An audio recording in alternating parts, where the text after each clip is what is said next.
এই দেখেন অবস্থা, এই যে তমি ঝাড়তেছে আর এগুলা পিছে পিছে।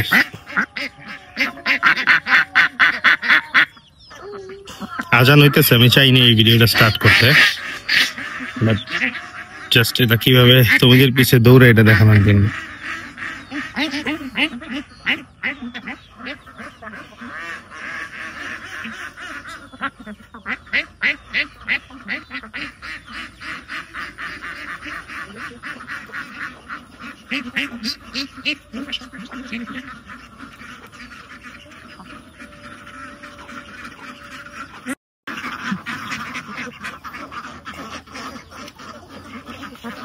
যারা একদম রেডি খাওয়া দাওয়ার জন্য মাশাআল্লাহ।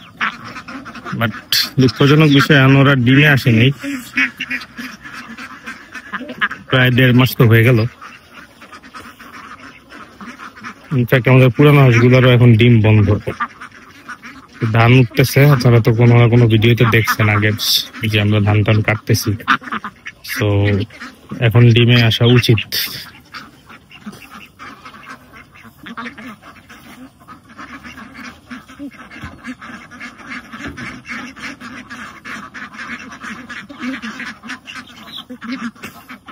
ডাক্তার যে সিরিজ গুলো দিয়ে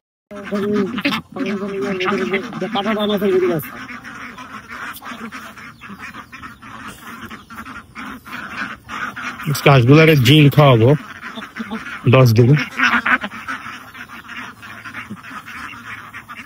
মাশাআল্লাহ, তোরা যে কি সুন্দর লাগে দেখতে জিনিসটা।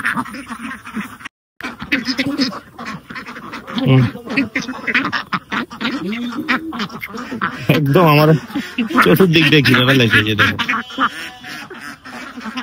বেসিক জিনিসটা হচ্ছে এটা ওদের খাওয়ার টাইম। অবস্থা একবারে ছোট, এটা কিছু কিছু হাঁস এখনো একবারে ছোট রয়ে গেছে, যেগুলো ছোট এগুলা ফাইট করে খাইতেও পারে না, যার কারণে এরা আরো ছোট থেকে যায়।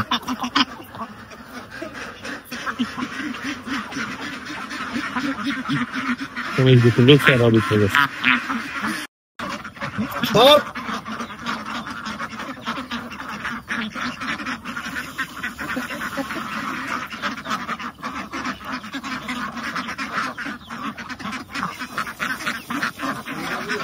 ভেড়াটা পানি নিয়ে কি করতেছে?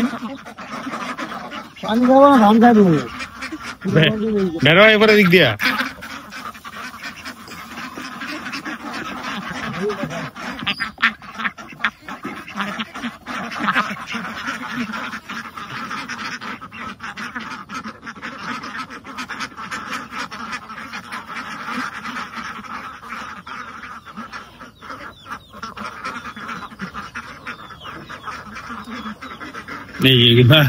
যেদিকে যায় এইদিকে দৌড়ায়।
মাঝখানে ব্যবস্থা করেন, এক সাইডে পায় না, এই সাইডটা কম হয়ে গেল না।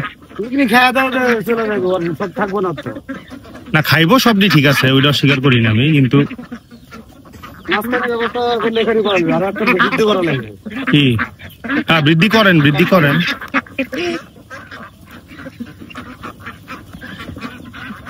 হাঁস মুরগি সব রেডি খাওয়ার লেগে। শেষ না আছে আর? না পানি দিব, না না, মানে বানানো খাওয়া আছে নাকি আর? আমার একটু আছে, ওটা সকালটা চলবো। সকাল কম হইব, ধান উঠলে হ্যাঁ এটাই করে।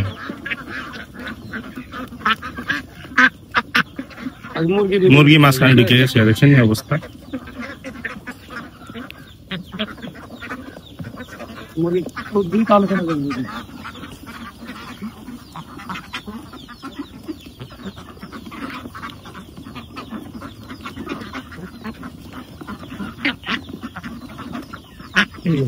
কেউ কেউ আবার খাইয়া পানিতে নামে, নেমে পানি খেয়ে এসে আবার উঠে। আমাদের ইয়েটা হইতেছে না, মানে খাওয়াটা আমার মনে নিলে ডিমে আসার কথা। দেখি এটাতে কিছু রেডি ফিট দিতে হবে এটার সাথে মিলায়।